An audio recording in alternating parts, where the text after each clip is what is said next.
Halo semua, salam sejahtera bagi kita semua. Terima kasih sudah menyaksikan video ini. Sebelum masuk ke pembahasan video, saya akan memperkenalkan diri terlebih dahulu. Perkenalkan, nama saya Andreas Daniel Gor, biasa dipanggil Daniel. NPM saya itu 25401053. Dan prodi yang diambil itu teknik sipil. Pada video pembahasan kali ini kita akan mulai pembahasan tentang limit fungsi trigonometri. Sebelum masuk pembahasannya, saya akan menjelaskan tujuan dari pembuatan video ini. Yang pertama itu menjelaskan konsep dan pengertian dasar tentang limit trigonometri. Dan yang kedua, penjelasan konsep matematis melalui contoh soal dan perhitungan yang benar. Dan yang ketiga, mengaitkan limit fungsi trigonometri dengan fenomena atau permasalahan nyata di bidang teknik sipil. Baik, kita akan langsung menuju pembahasan. Pembahasan yang pertama itu jelas kita akan menjelaskan konsep dasar dari limit trigonometri. Limit trigonometri adalah nilai yang didekati oleh suatu fungsi trigonometri. Seperti yang kita tahu, terdiri dari sin, cos, tangen, dan lain-lain. Di saat variabelnya mendekati suatu angka tertentu. Ada contoh umum dari limit trigonometri seperti saya tunjukkan. Yang pertama, limit sin x per x untuk x mendekati 0 itu sama dengan 1. Dan yang kedua, limit 1 kurang cos x per x itu sama dengan 0. Oke, akan saya terangkan contoh yang pertama terlebih dahulu. Oke teman-teman, kita akan menjelaskan kedua rumus ini. Saya akan menjelaskan rumus yang pertama, yaitu limit sin x per x itu sama dengan 1 untuk x mendekati 0. Untuk rumus yang pertama ini, rumus ini adalah sebuah limit trigonometri fundamental. Kata fundamental di sini berarti bahwa limit ini merupakan landasan atau dasar yang sangat penting dalam kalkulus, khususnya pada topik limit dan turunan fungsi trigonometri ini. Inti dari rumus ini adalah ketika sudut x dalam radian mendekati 0, nilai dari perbandingan sin x per x ini akan mendekati angka 1. Dan pertanyaannya, mengapa hasilnya 1? Nilai dari x sama dengan 0 jika langsung disubstitusikan, atau pada contohnya langsung kita substitusikan nilai sin x ini dan mengganti x-nya ini menjadi 0 per 0 yang akan menghasilkan nilai 0 per 0 yang merupakan bentuk tak tentu. Ini menunjukkan bahwa kita tidak bisa mendapatkan jawaban hanya dengan substitusi langsung. Berlaku sin x dan x di sekitar 0 untuk sudut yang sangat kecil. Fungsi sin x perilakunya hampir identik dengan x ini. Dalam bahasa matematika kita mengatakan sin x sama dengan x untuk x yang sangat kecil. Oleh karena itu, perbandingan dari sin x per x mendekati x per x sama dengan 1. Selanjutnya kita akan menyelesaikan, saya akan menjelaskan rumus yang kedua, yaitu dimana limit 1 kurang cos x per X sama dengan 0 untuk 0 mendekati X. Perlu diingat, limit ini juga merupakan limit trigonometri dasar. Nilainya adalah 0 ketika X mendekati 0. Langkah-langkah penyelesaiannya itu sama seperti contoh yang pertama tadi. Nilai ini tidak bisa langsung disubstitusikan. Jika disubstitusikan langsung, maka akan menghasilkan nilai 0 per 0 tadi. Terus bagaimana menyelesaikannya? Cara penyelesaiannya kita bisa menggunakan identitas trigonometri untuk menyederhanakan ekspresi. Limit 1 kurang cos X ini per X itu kita bisa ubah bentuknya seperti limit 1 kurang cos X per X kita bisa kalikan semuanya dengan angka 1 kurang cos X ini seperti ini. Jadi bentuknya akan menjadi seperti ini, 1 ditambah cos X per 1 tambah cos X. Jadi masing-masing akan dijumlahkan dengan nilai 1 tambah cos X ini.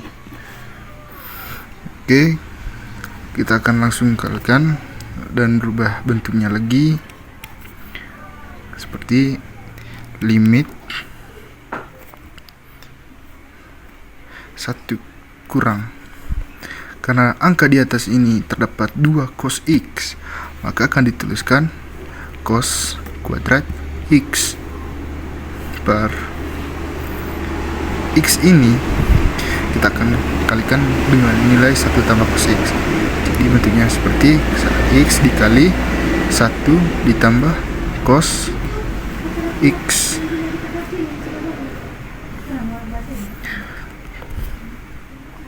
Kemudian akan menghasilkan limit sin 2X per X dikali 1 ditambah cos X ini. Hasilnya akan menjadi seperti ini. Seperti yang kita lihat, sin ini adalah sin kuadrat. Bisa kita langsung pisahkan. Jadi limit sin X per X dikali limit sin X per 1 ditambah cos X. Jadi terdapat 2 bentuk. Karena kita sudah tahu nilai dari bentuk ini, yaitu sin X per X sama dengan 1, maka kita akan fokuskan nilai yang kedua ini. Untuk nilai yang kedua ini kita tuliskan berbeda. Limit sin X per 1 tambah cos X itu sama dengan, kita langsung substitusikan dalam bentuk seperti ini, yaitu sin 0 1 ditambah cos 0.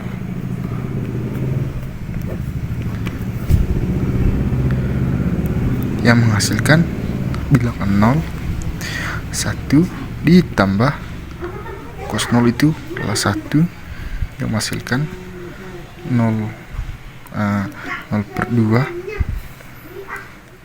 yang hasilnya akan menjadi 0.